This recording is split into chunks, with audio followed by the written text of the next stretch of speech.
Hello friend, Manik this side. आज हम discuss करेंगे यूनियन एंड इट्स टेरिटरी का जो हमारा बाकी जो रहता है उसके बारे में डिस्कस करेंगे। हमने अभी तक आर्टिकल फर्स्ट और आर्टिकल सेकंड के बारे में डिस्कशन किया है। आज हम देखेंगे आर्टिकल 3 के बारे में। तो आर्टिकल 3 क्या कहता है? Formation and alteration of states.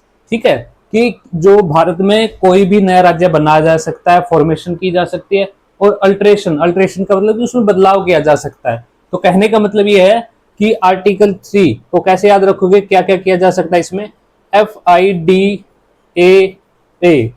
तो F से है formation of new state, formation of new state, नए राज्य का निर्माण है, नए राज्यों का निर्माण। ठीक है। I से क्या है? इंक्रीज, क्या इंक्रीज कर सकते हैं? एरिया। डिमनिश, डी से क्या है? डिमनिश, कि एरिया को क्या किया जा सकता है? डिमनिश किया जा सकता है। और ए से क्या है? अल्टरेशन, अल्टरेशन का मतलब होता है बदलाव किया जा सकता है। किसमें बदलाव किया जा सकता है? जो उसका जो स्टेट, किसी भी स्टेट का जो एरिया है उसके अंदर हम क्या कर सकते हैं? बदलाव कर सकते हैं। और ए का मतलब है कि alter, alter, alter the name of the state, alter the name of the state, कि राज्य के नाम को भी बदला जा सकता है। तो आर्टिकल 3 किस चीज के बारे में, अनुच्छेद 3 किस चीज के बारे में कहता है? कि जो हमारा कोई भी राज्य है जो पहले से बना हुआ है उसके अंदर हमें कोई अगर उसका एरिया चेंज करना है, उसके एरिया को इंक्रीज कर सकते हैं, उसके एरिया को डिक्रीज कर सकते हैं, उसकी बाउंड्री में परिवर्तन कर सकते हैं, उसके नाम में परिवर्तन कर सकते हैं। तो इस तरह से आर्टिकल 3 के अंदर हम स्टेट का एक तरह से निर्माण कर सकते हैं, स्टेट फॉर्म कर सकते हैं। ठीक है। और ये जो आर्टिकल 3 है और आर्टिकल 2 में आपको कंफ्यूजन लगेगा कि आर्टिकल 2 भी यही बात कहता है कि हम राज्यों का जो स्टेट्स का निर्माण कर सकते हैं, और आर्टिकल 3 भी यही बात कहता है कि हम राज्यों का निर्माण कर सकते हैं। तो डिफरेंस क्या रहेगा इसमें? ठीक है, तो अभी हम डिफरेंस, इसके अंदर जो डिफरेंस है आर्टिकल 2 में और आर्टिकल 3 में वो डिस्कस करेंगे। तो इससे पहले दोबारा एक बार देख लेते हैं कि आर्टिकल 3 के अंदर क्या क्या है? फॉर्मेशन है, अल्टरेशन है ऑफ स्टेट्स। ठीक है। और इसको याद कैसे रखोगे कि आर्टिकल 3 के अंडर में क्या क्या आता है? तो फिडा, FIDAA। ठीक है। F से formation of new state, I से इंक्रीज एरिया, किसी भी राज्य का जो एरिया उसको बढ़ा सकते हैं, D डिमिनिश या डिक्रीज, एरिया को घटा सकते हैं, A अल्टरेशन, कि उसमें बदलाव कर सकते हैं, और alter the name of the state, कि राज्य का जो नाम है उसको भी हम चेंज कर सकते हैं। ये हमने आर्टिकल 3। अब जैसे इसमें एग्जाम्पल क्या रहेगा इनका? जितने भी जो स्टेट बने, जैसे हरियाणा है, हरियाणा राज्य कब बना? 1966 में, 1966 में। और किससे अलग बनाया गया? इसको किससे अलग किया गया था? इसको सेपरेट किया गया था पंजाब से। तो ये पंजाब तो उस टाइम एग्जिस्टिंग स्टेट था, एग्जिस्टिंग स्टेट उस टाइम पंजाब था, उसमें से अलग किया गया है इसको, हरियाणा को। ठीक है। उसी प्रकार उत्तर प्रदेश, उत्तर प्रदेश से क्या अलग किया गया? उत्तराखंड, उत्तराखंड अलग किया गया। ठीक है। और भी हम नाम देखते हैं कि कौन से स्टेट कैसे कब किस में से अलग किए गए हैं। तो ये जो एग्जिस्टिंग स्टेट्स में से जो दूसरे स्टेट्स बनाए हैं वो सारे के सारे आर्टिकल 3 में आएंगे, अनुच्छेद 3 में उनको माना जाएगा। जैसे हम इसमें और देखते हैं, अभी आंध्र प्रदेश से जो लेटेस्ट बना है तेलंगाना बना। ठीक है। वो कैसे बना? वो भी इसी प्रोसीजर के तहत बना। ठीक है। आर्टिकल 3 के अंडर में ही उसको बनाया गया। और क्या आएगा इसमें एग्जाम्पल? जैसे स्टार्टिंग में बॉम्बे, बॉम्बे से क्या क्या बना? गुजरात बना और महाराष्ट्र बना। ये 60s में बने हैं। ठीक है। तो ये सारे के सारे जो ऐसे स्टेट हमने बनाए थे आर्टिकल 3 में, कि जो एग्जिस्टिंग स्टेट थे उसमें से अलग करके हमने नए स्टेटों का निर्माण कर दिया। ये आर्टिकल 3 इसके बारे में डिस्कस करता है। ठीक है। आगे हम इसमें देखते हैं कि आर्टिकल 3 और आर्टिकल 2 में डिफरेंस क्या रहता है। आर्टिकल 2, अनुच्छेद 2 और आर्टिकल 3 में डिफरेंस क्या है? इसमें भी आपने देखा है कि फॉर्म है स्टेट, नए राज्यों का निर्माण कर सकते हैं। ठीक है। इसमें भी नए राज्यों का निर्माण कर सकते हैं, फॉर्म कर सकते हैं, और इसमें भी कर सकते हैं, फॉर्म, नए राज्यों का निर्माण कर सकते हैं आर्टिकल 2 के तहत भी और आर्टिकल 3 के तहत भी। लेकिन जो मेजर डिफरेंस है वो ये रहता है कि जो लैंड या जो नया एरिया जो हमारा नेशन है, जो हमारा स्टेट, इंडियन स्टेट, वो जब एक्वायर करता है कहीं बाहर से, उससे जो जो स्टेट बनाएगा वो आर्टिकल 2 में आएगा। और इसके लिए आर्टिकल 2 में कोई स्पेशल प्रोसीजर नहीं लिखा हुआ कि किस तरह से स्टेट का निर्माण किया जाएगा। हमने क्या डिस्कस किया आर्टिकल 2 में? कि जो भी नया एरिया बाहर से स्टेट एक्वायर करता है, इंडियन स्टेट, मान लो इंडियन स्टेट आज पाकिस्तान में कुछ एरिया एक्वायर कर लेता है मान लो। ठीक है। तो जो नया एरिया एक्वायर करेंगे हम, उसमें अगर हमें स्टेट बनाने हैं एडमिनिस्ट्रेटिव पर्पज के लिए, तो वो आर्टिकल 2 में बनाए जाएंगे, ठीक है। और आर्टिकल 3 में कैसे बनाते हैं स्टेट को, जब एग्जिस्टिंग स्टेट है, ऑलरेडी स्टेट है आज के टाइम में, अगर जैसे अब उत्तर प्रदेश है, उत्तर प्रदेश में बार बार डिमांड उठती है कि उत्तर प्रदेश बहुत बड़ा एरिया के हिसाब से, तो उसको सेपरेट करना चाहिए, उसको एडमिनिस्ट्रेटिव पर्पज के लिए डिवाइड करना चाहिए स्टेट को। तो अगर ये होता है अगर आगे आगे जाके फ्यूचर में, तो वो आर्टिकल 3 के तहत होगा, ना कि आर्टिकल 2 के तहत, ठीक है। ये आर्टिकल 2 और 3 में डिफरेंस रहता है। अब इसके बाद हम ये देखेंगे, जैसे हमने पढ़ा कि आर्टिकल 2 में अगर नया स्टेट फॉर्म करना है तो कोई स्पेशल प्रोविजन नहीं है, स्पेशल प्रोसीजर नहीं लिखा हुआ कॉन्स्टिट्यूशन में कि एक स्पेशल प्रोसीजर फॉलो करना है, लेकिन वहीं आर्टिकल 3 में एक स्पेशल प्रोसीजर लिखा हुआ है कि आप इस तरह से नया स्टेट निर्माण कर सकते हैं। और दूसरी बात, आर्टिकल 2 हो या आर्टिकल 3 हो, इन दोनों में किसी में भी स्टेट का अगर फॉर्मेशन होगा तो उसकी जो पावर है वो पार्लियामेंट के पास या संसद के पास रहती है। राज्य विधानसभा ना कोई स्टेट बना सकती है, ना बाहर से जो ना स्टेट का एरिया घटा सकती, ना स्टेट का एरिया बढ़ा सकती, ठीक है। अब सिंपल बात ये याद रखो कि अगर मान लो स्टेट असेंबली है या स्टेट गवर्नमेंट है कोई, मान लो हरियाणा की गवर्नमेंट है, वो अगर चाहे कि उस अपने स्टेट का एरिया इंक्रीज कर ले और कुछ पंजाब का एरिया उसको अपने अंदर मिला ले, तो ये तो एक तरह से हरियाणा की स्टेट गवर्नमेंट में और पंजाब की स्टेट गवर्नमेंट में क्या कंफ्लिक्ट क्रिएट कर देगा ये, ठीक है। इसलिए जो पावर है क्रिएट करने की, एरिया बढ़ाने की, एरिया घटाने की, नए राज्य बनाने की, ये हमारे कॉन्स्टिट्यूशन ने पार्लियामेंट को दे दी है, ठीक है, संसद को दे दी, स्टेट को इसलिए नहीं दी क्योंकि कंफ्यूज मतलब आगे क्या है कि कंफ्लिक्ट होगा, ठीक है। तो हमने आर्टिकल 2 और 3 में जो डिफरेंस है वो डिस्कस कर लिया। इसके बाद हम देखेंगे कि जो आर्टिकल 3 में, आर्टिकल 2 में कोई स्पेशल प्रोविजन नहीं है, स्पेशल प्रोसीजर नहीं है। अगर कोई भी स्टेट नया बनाया जाता है आर्टिकल 2 में, तो उसके लिए कोई स्पेशल प्रोसीजर कॉन्स्टिट्यूशन में मेंशन नहीं है। वहीं आर्टिकल 3 में स्पेशल प्रोसीजर मेंशन है कि किस तरह से स्टेट बनाया जाएगा। आर्टिकल 3 के तहत किस तरह से कोई स्टेट फॉर्म किया जाएगा, उसका एक स्पेशल प्रोसीजर है। किस तरह की मेजोरिटी चाहिए, मेजोरिटी क्या होती है, बहुमत। कि मान लो पार्लियामेंट में कोई भी बिल आता है, कोई भी एक्ट बनता है, तो उसके लिए अलग अलग बिल और अलग अलग एक्ट के लिए, अलग अलग बिल के लिए अलग अलग मेजोरिटी चाहिए। अब मान लो कोई इंपोर्टेंस के हिसाब से मेजोरिटी है कि कोई हमारा जो इशू है वो बहुत इंपॉर्टेंट है, उस इशू के लिए अगर इंपॉर्टेंट है तो हमें एक स्पेशल मेजोरिटी के लिए, उसके लिए स्पेशल मेजोरिटी चाहिए होगी। वही अगर कोई ऐसी चीज है जो उतनी इंपॉर्टेंट नहीं है, तो उसके लिए हम सिंपल मेजोरिटी या साधारण बहुमत से उसको पास कर सकते हैं संसद में, ठीक है। तो उसी तरह से स्पेशल प्रोसीजर है, जब भी आर्टिकल 3 की बात चलेगी, उसको अगर पास करवाना पार्लियामेंट में, उसके लिए अगर कोई नया स्टेट बनाना है, ये मान के चलो, मान लो मुझे आज एक नया स्टेट बनाना ए, तो वो स्टेट अगर बनाना है तो सबसे पहले जो केंद्र सरकार है, सेंट्रल गवर्नमेंट है, यूनियन गवर्नमेंट है, अलग अलग नामों से इसको जाना जाता है, वो क्या करेगी, वो प्रेसिडेंट से इसकी परमिशन लेगी। सबसे पहले क्या करेगी, प्रेसिडेंट से परमिशन लेगी, ठीक है, कि हमें ऐसा नया स्टेट बनाना है। तभी वो जो अपना बिल है वो पार्लियामेंट में, संसद में रख पाएगी। प्रेसिडेंट की परमिशन क्या है, कंपलसरी है, हाँ बिल्कुल कंपलसरी है, ऑप्शनल नहीं है, ये लेनी ही लेनी पड़ेगी, ठीक है। अगर प्रेसिडेंट की कंसेंट मिल जाती है सरकार को, उसके बाद क्या होगा कि संसद में जो हमारी पार्लियामेंट है, उसमें गवर्नमेंट उसको बिल को रखेगी, टेबल करेगी, उसके ऊपर डिस्कशन होगा, उसके बाद उस पर वोटिंग होगी, वोटिंग के बाद वो पास किया जाएगा। तो अभी क्वेश्चन ये उठता है कि किस तरह की वोटिंग चाहिए, कितने लोगों का सपोर्ट चाहिए उस पर, ठीक है। तो सिंपल मेजोरिटी की हमें इस पे जरूरत होती है, सिंपल मेजोरिटी, साधारण बहुमत की हमें इसमें जरूरत पड़ती है। सिंपल मेजोरिटी सबसे इजी मेजोरिटी है, कोई भी गवर्नमेंट सिंपल मेजोरिटी आराम से क्रॉस कर लेती है, आराम से मिल जाती है इसको, ठीक है।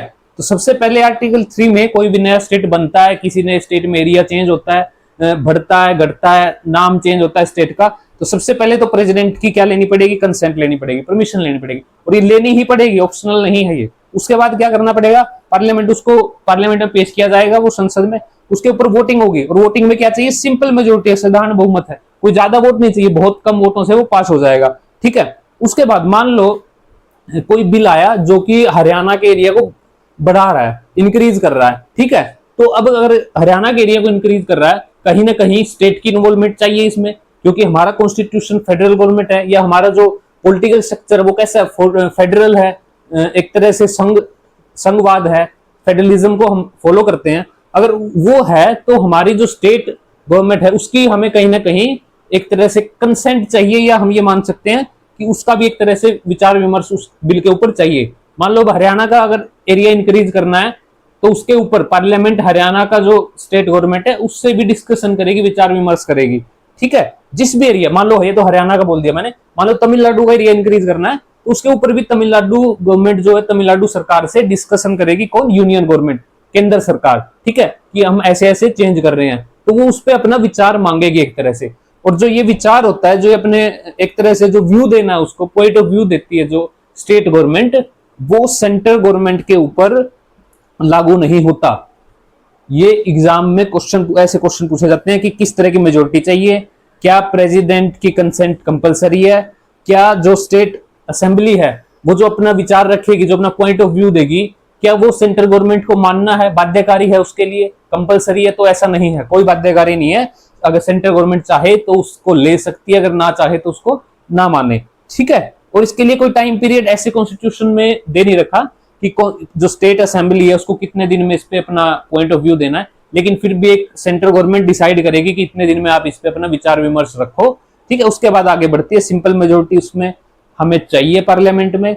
उसके बाद जब पार्लियामेंट से पास हो जाता है, प्रेसिडेंट अपने साइन कर देता है, तो कोई भी बिल है जो प्रेसिडेंट के साइन के बिना एक्ट नहीं बन सकता, कानून नहीं बन सकता।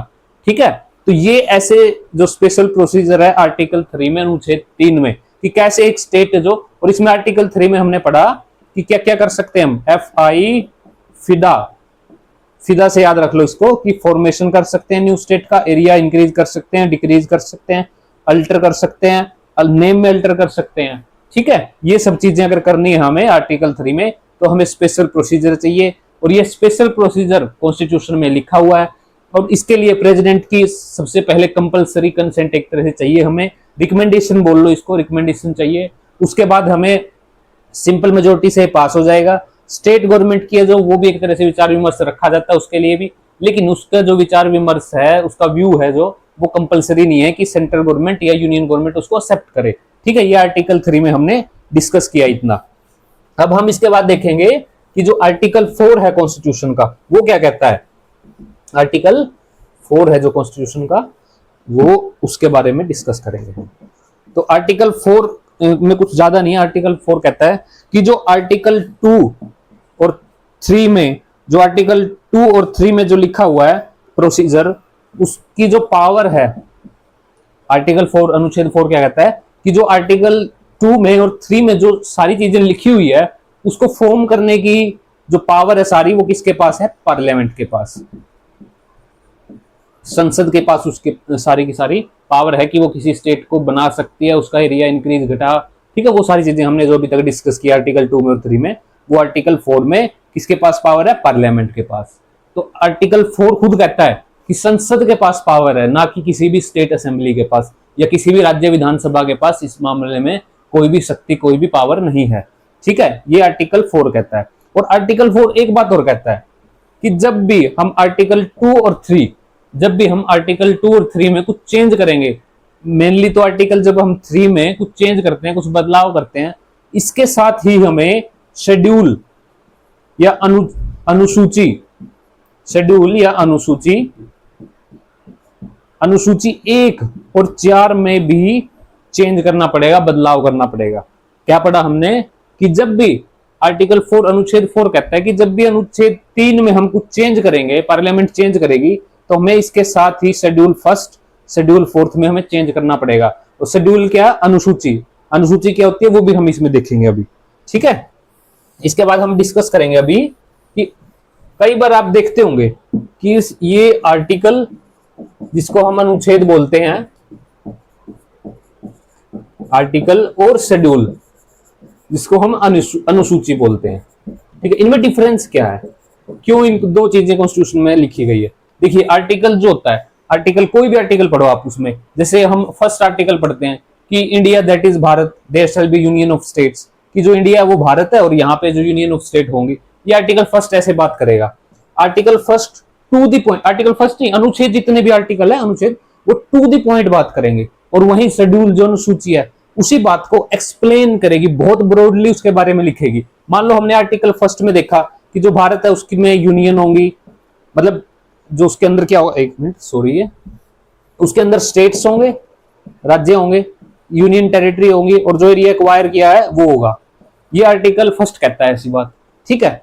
ये अनुच्छेद में लिखा हुआ है कि स्टेट होगा, यूटी होगा, लेकिन अनुसूची क्या कहेगी? अनुसूची भी यही बात करती है, लेकिन वो स्टेट्स के नाम भी लिखेगी कि कौन कौन से स्टेट्स है भारत में। वो यूटी के नाम भी लिखेगी, कौन कौन सी यूटी है भारत में, यूनियन टेरिटरी है, ठीक है। तो हम ये कह सकते हैं कि आर्टिकल जो होते हैं, अनुच्छेद जो होते हैं, वो डायरेक्ट या टू द पॉइंट बात करते हैं। जो अनुसूची होती है, शेड्यूल होती है, वो थोड़ा ब्रॉडली एक्सप्लेन करके उसको अच्छी तरह से एक्सप्लेन करती है, ठीक है। ये सब चीजें, ये इसमें डिफरेंस रहता है आर्टिकल में और अनुसूची में, शेड्यूल में। इसके बाद हम देखते हैं कि आर्टिकल, हमने क्या पढ़ा कि आर्टिकल जो आर्टिकल फोर्थ है, जो आर्टिकल फोर्थ है वो क्या बात करता है कि जब भी हम आर्टिकल 2 और 3 में जो बदलाव करेंगे, सबसे पहले तो आर्टिकल 2 और 3 में बदलाव करने की पावर पार्लियामेंट के पास है, ठीक है। सेकंड, कि जब भी हम बदलाव करेंगे तो हमें साथ में शेड्यूल फर्स्ट और शेड्यूल फोर्थ में भी बदलाव करना पड़ेगा। तो अब हम देखते हैं कि ये शेड्यूल फर्स्ट और शेड्यूल फोर्थ है क्या, इसके बारे में देखते हैं। तो अनुसूची या शेड्यूल जो फर्स्ट है वो क्या कहती है? वो कुछ नहीं कहती, जिस तरह से आर्टिकल फर्स्ट कहता है कि there shall be union of states या इंडिया दैट इज भारत, वो भारत के बारे में बताता है, भारत की ज्योग्राफी के बारे में बताता है। उसी तरह शेड्यूल फर्स्ट जो है वो हर राज्य का नाम लिखेगी, हर राज्य का नाम लिखेगी, हर यूटी का नाम लिखेगी। अब मान लो कल को अगर कोई नया स्टेट बनाते हैं हम, तो जो नया स्टेट बना है उसको कॉन्स्टिट्यूशन में लिखना पड़ेगा, और वो लिखना कहां पड़ेगा? शेड्यूल फर्स्ट में, अनुसूची फर्स्ट में लिखना पड़ेगा, ठीक है। अगर हम उसको लिखेंगे वहां तो कहीं ना कहीं इसको अपडेट करना पड़ेगा, ये चेंज करना पड़ेगा इसमें। तो यही बात हमने यहाँ आर्टिकल फोर्थ में पढ़ी है, 4 में पढ़ी है, ठीक है। ये शेड्यूल फर्स्ट है। शेड्यूल फर्स्ट में क्या है? जो स्टेट्स वगैरह है, यूटी वगैरह है, उनके अच्छी तरह से उनके पर्टिकुलर हर स्टेट के, हर यूटी के नाम लिखे हुए हैं। तो अगर नया स्टेट जुड़ेगा, नया अगर एरिया चेंज होता है, नया स्टेट बनता है, तो वो यहाँ हमें दिखना पड़ेगा इसमें। ये शेड्यूल फर्स्ट है। और इसमें हमने देखा शेड्यूल फोर्थ में भी चेंज होगा। तो शेड्यूल फोर्थ या अनुसूची फोर्थ किस चीज के बारे में? जैसे जो हमारे राज्यसभा होती है, हम इसको थोड़ा इजी करके देखते हैं। देखिए, जो हमारी पार्लियामेंट है, हमारे पास संसद है, जो हमारे पास संसद के 2 हाउस है, 2 हाउस है, 2 चैम्बर है, 2 सदन है, कुछ भी बोल सकते हैं इसको, ठीक है। एक को बोलते हैं अपर हाउस, एक को बोलते हैं लोअर हाउस, ठीक है। अपर हाउस का दूसरा नाम है राज्यसभा और इसका नाम है लोकसभा, ठीक है। अब जो राज्यसभा होती है, लोकसभा के क्या होते हैं? डायरेक्ट इलेक्शन होते हैं, लोकसभा के डायरेक्ट चुनाव होते हैं। जैसे जो पूरा भारत है, पूरे इंडिया को लोकसभा में अलग अलग एरिया में डिवाइड किया हुआ है कि इतना जो एरिया है, इस एरिया पे, इस जनसंख्या पे, इस पॉपुलेशन पे एक लोकसभा सीट है, ये लोकसभा सीट होती है, इसका डायरेक्ट इलेक्शन होता है। इसको आगे हम डिस्कस करेंगे। और राज्यसभा क्या होती है? राज्यसभा का डायरेक्ट इलेक्शन नहीं होता, इनडायरेक्ट इलेक्शन होता है। और जो राज्यसभा होती है, जैसे हरियाणा का एग्जाम्पल ले लेते हैं, हरियाणा में जो राज्यसभा की सीट है वो 5 है। इसका मतलब क्या है कि जो राज्यसभा में हरियाणा से जो लोग जाएंगे, 5 लोग जा सकते हैं मैक्सिमम। अगर हरियाणा से 5 लोग जाएंगे और कल को मान लो हम नया स्टेट फॉर्म करते हैं, कोई नया स्टेट बनता है, हरियाणा से अलग कोई एक नया राज्य बनता है, तो जो हरियाणा की 5 सीट है, ये हरियाणा में भी बदलाव होगा। 5 सीट तो नहीं रहेगी फिर, क्योंकि जो पॉपुलेशन है वो कम हो जाएगी। और जो नया स्टेट बनाया है उसको भी तो राज्यसभा में कुछ सीटें देनी पड़ेगी। अगर हम राज्यसभा में जो नया स्टेट बनाया गया है उसको कुछ, मान लो 2 स्टेट देते हैं, नया जो राज्य बनाए वो एक्स है, उसको अगर 2 सीट देते हैं हम राज्यसभा में, तो जो ये जो पहली बात तो हमें कहां लिखना पड़ेगा? ये जो राज्य, नया राज्य बना, इसका नाम कहां लिखना पड़ेगा?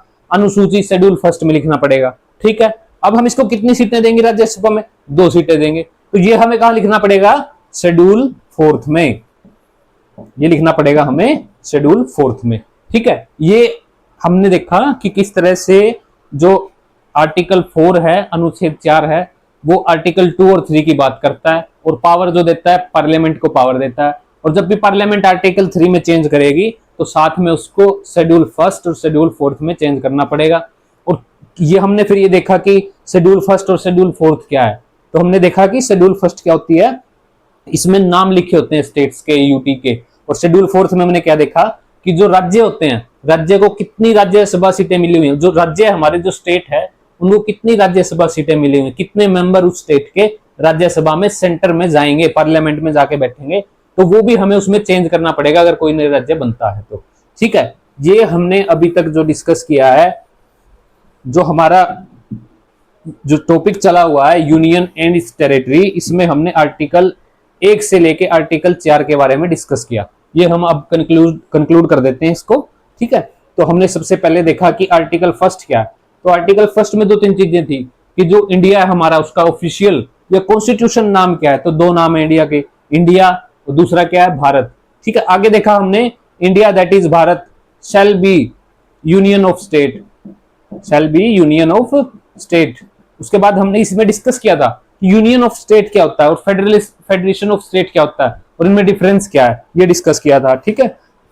उसके बाद हमने देखा था आर्टिकल 2 कि आर्टिकल 2 में क्या था।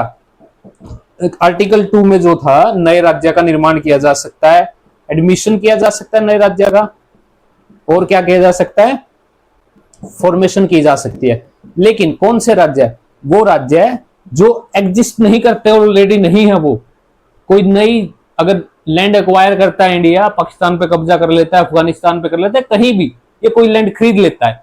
जैसे कि पुराने टाइम में क्या था, रशिया ने अपनी कुछ जो लैंड थी, कुछ जमीन थी, वो अमेरिका को बेच दी थी, ठीक है। इसी तरह से मान लो कल को इंडिया को कोई जमीन अपनी बेचता है, कोई लैंड बेच देता है, तो उसमें से अगर इंडिया को कोई नया स्टेट बनाना है, नया स्टेट फॉर्म करना है, तो वो आर्टिकल 2 में फॉर्म करेंगे हम। तो आगे हमने इसमें क्या देखा आर्टिकल 3 में, कि हम नया राज्य निर्माण कर सकते हैं, फॉर्म कर सकते हैं, लेकिन जो एग्जिस्टिंग स्टेट है उसमें से एरिया अलग करके हम नए राज्यों का निर्माण कर सकते हैं। उसके एरिया में इंक्रीज कर सकते हैं, एरिया राज्य का घटा सकते हैं, उसके स्टेट का नाम बदल सकते हैं, एरिया बदल सकते हैं। ये सब हमने क्या कहां पढ़ा, आर्टिकल 3 में। और आर्टिकल 4 में हमने क्या पढ़ा कि जो आर्टिकल 2 और 3 को इंप्लीमेंट करने की जो पावर है, जो लागू करने की पावर है, वो किसके पास है, ओनली पार्लियामेंट के पास।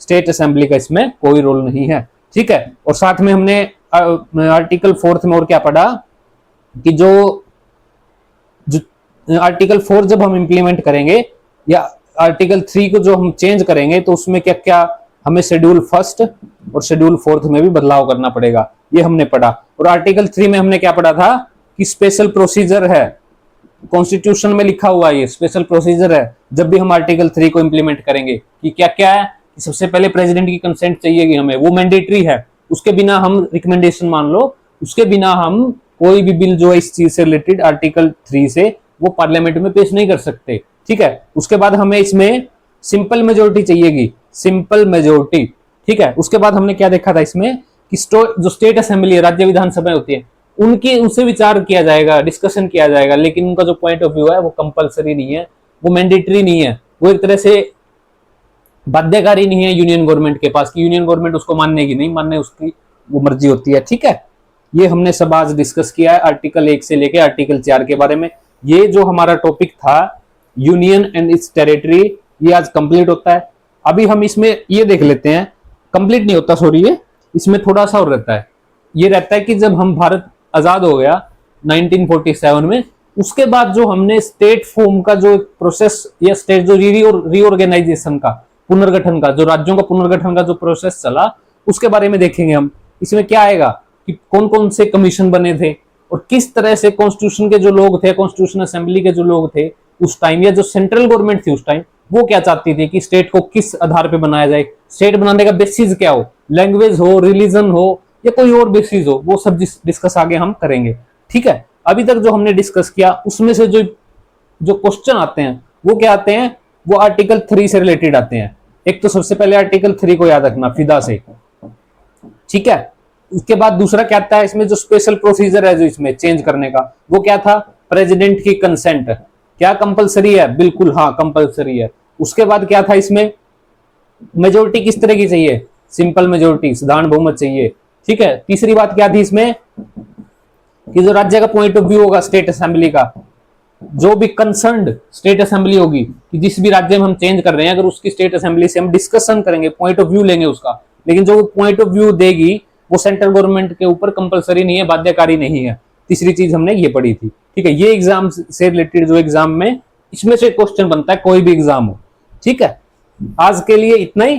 कल जो है हम वो डिस्कस करेंगे जो हमारा भारत है जब आजाद हुआ तो उसके बाद से हमने स्टेट को ऑर्गेनाइज किस तरह से किया, ठीक है। आज के लिए थैंक यू।